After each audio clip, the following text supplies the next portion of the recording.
اعوذ باللہ من الشیطان الرجیم بسم اللہ الرحمن الرحیم قال یا آدم اے آدم انبئہم باسمائہم ان کو ذرا بتا دو نا ان چیزوں کے نام.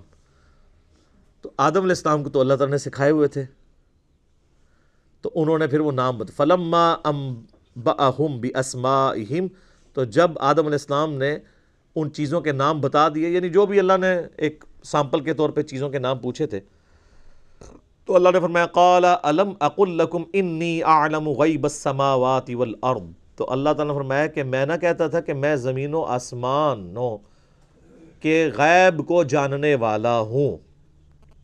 وَأَعْلَمُ مَا تُبْدُونَ وَمَا كُنْتُمْ تَكْتُمُونَ اور میں جانتا ہوں جو کچھ تم ظاہر کرتے ہو اور جو کچھ تم چھپاتے ہو.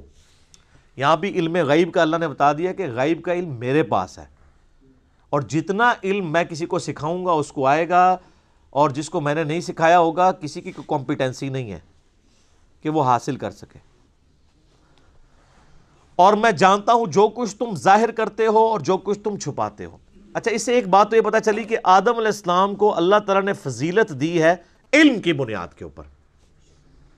وجدان، عشق، یہ جو آپ کو کوئی کہانیاں کرائی ہوئی ہیں ان پہ نہیں، علم کی بنیاد پہ. اور ہمارے نبی علیہ السلام کو سورہ طٰہٰ میں اللہ تعالیٰ نے یہ حکم دیا ہے کہ آپ دعا کیا کریں قل رب زدنی علما، اے رب ہمارے، اے میرے رب میرے علم میں اضافہ کر دے. تو اللہ تعالیٰ نے فرمایا کہ میں جانتا ہوں جو کچھ تم ظاہر کر رہے ہو اور جو کچھ تم چھپاتے ہو. اب جو ظاہر کر رہے تھے وہ تو ہمیں بھی پتہ چل گیا کہ وہ کیا کہنا چاہ رہے تھے کہ یا اللہ ہم تیری عبادت کرنے والے ہیں، کافی ہیں، یہ زمین میں فساد کرے گا، لڑائی جھگڑا کرے گا.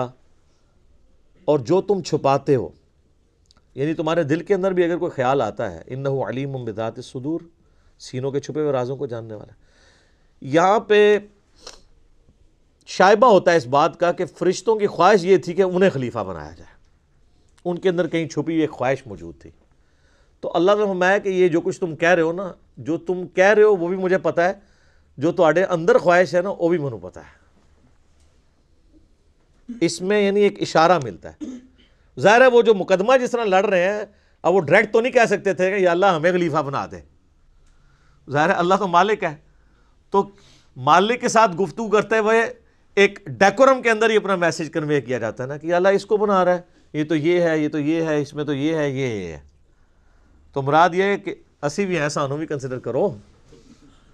تو وہ اللہ نے فرمایا کہ جو تم ظاہر کر رہے ہو وہ مجھے پتہ ہے، جو تمہارے اندر ہے، جو تمہارے اندر اگر کوئی خواہش چھپی ہوئی ہے نا تو وہ بھی مجھے پتہ ہے. وَإِذْ قُلْنَا لِلْمَلَائِكَةِ اسْجُدُوا لِآدَمَ اور جب ہم نے کہا فرشتوں سے کہ سجدہ کرو آدم کو، فَسَجَدُوا إِلَّا إِبْلِيسَ تو سب سجدے میں گر پڑے سوائے ابلیس کے. ابلیس یعنی جو جیلس ہونے والا ہے، حسد کرنے والا. اچھا، یہاں پہ یہ حکم نہیں آیا کہ ہم نے فرشتوں اور ایک جن کو حکم دیا، یہ تغلیب کا قاعدہ ہے. قرآن میں 7 مقامات پہ قصہ آدم اور ابلیس آیا ہے. سورہ البقرہ میں بھی آیا ہے، اس کے بعد سورۃ الاعراف میں آئے گا، سورہ الکہف میں، سورہ بنی اسرائیل میں، سورہ طٰہٰ کے اندر، سورہ صاد کے اندر. لیکن ایک ہی موقع ہے قرآن میں جہاں پہ یہ بات آئی ہے کہ وہ جن تھا اس لیے سجدہ نہیں کیا. 6 مقامات پہ یہ پتہ ہی نہیں چلتا کہ فرشتوں کو حکم ہوا ہے تو ایک فرشتہ کیوں باغی ہو گیا ہے، جبکہ قرآن جگہ جگہ آتا ہے فرشتے باغی نہیں ہوتے. اس لیے میں کہتا ہوں قرآن کا ایک صفحہ بھی اگر آپ نکال دیں نا تو قرآن ہدایت کے لیے کافی نہیں ہوگا. اور وہ سورۃ الکہف میں آیا کان من الجن، وہ جنوں میں سے تھا، ففسق عن امر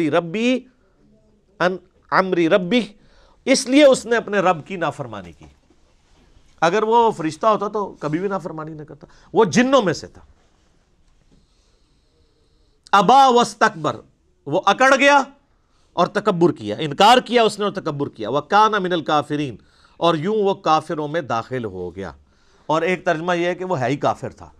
مراد یہ کہ اس کے اندر کی یہ جو تکبر تھا اس کو کھولنے کا سبب یہ واقعہ بنا، ورنہ وہ اندروں ہے ہی کچھ سی، اس پہ مشکل وقت نہیں آیا تھا. جس طرح معذرت کے ساتھ آپ دیکھتے ہیں ہمارے جو پولیٹیکل لیڈرز ہیں، جب وہ اپوزیشن میں ہوتے ہیں تو ماشاءاللہ لگتا ہے کہ ان سے زیادہ کوئی امت کا خیر خواہ ہی نہیں ہے. اور جن جن باتوں کے اوپر وہ حکمرانوں کو ٹانٹ کر رہے ہوتے ہیں، جب وہ خود حکومت میں آتے ہیں ان حکمرانوں کی طرح وہ بھی بلکہ اس سے بھی بڑھ کر برے طریقے سے بیہیو کر رہے ہوتے ہیں. تو ہم بھی کنکلوڈ کر سکتے ہیں کہ یہ اصل میں یہ بھی اندر سے یہی کچھ ہی تھے. ہاں ایکسپوز اس وقت ہوئے کہ جب ان کے اوپر بھی وہی وقت آیا. جب تک مشکل وقت نہیں آئے گا تو کیسے پتہ چلے گا؟ غزوہ تبوک نہ ہوتی تو منافقین اور مومنین کا فرق کیسے پتہ چلتا؟ غزوہ احد نہ ہوتی تو عبداللہ ابن ابی جو 300 بندے لے کے الگ ہو گیا تھا تو کیسے پتہ چلتا کہ ماشاءاللہ نعرے مارنے والوں میں 300 بندہ جو ہے منافق ہے؟ کیسے پتہ چلتا؟ 1000 میں سے 300 نکل گیا. عبداللہ ابن مسعود کہتے ہیں کہ اگر یہ غزوہ احد کا یہ واقعہ نہ ہوا ہوتا، کوئی مجھ سے پوچھتا تو میں قسم اٹھا کے کہہ سکتا تھا کہ نبی علیہ السلام کے صحابہ میں کوئی بھی منافق نہیں ہے. لیکن میں تو حیران ہو گیا کہ 300 بندے تو احد میں ہی نکل گئے، 1000 میں سے 300 نکل گئے، آلموسٹ 1/3 ہی نکل گئے نا.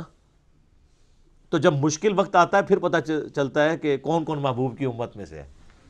ویسے آپ کہہ لیں جتنا مرضی آپ نعرے مار لیں، اپنے املاک کو نقصان پہنچا لیں، بڑے بڑے بینرز لگا لیں، بہت آسان ہے. مشکل وقت میں پتہ چلتا ہے. تو اللہ تعالیٰ فرماتا ہے کہ وہ ہے ہی کافروں میں سے تھا، یعنی اس کے اوپر جب یہ وقت آیا پھر اس کی حقیقت کھل کے سامنے آ گئی کہ اس کے اندر یہ چیز بھری ہوئی تھی.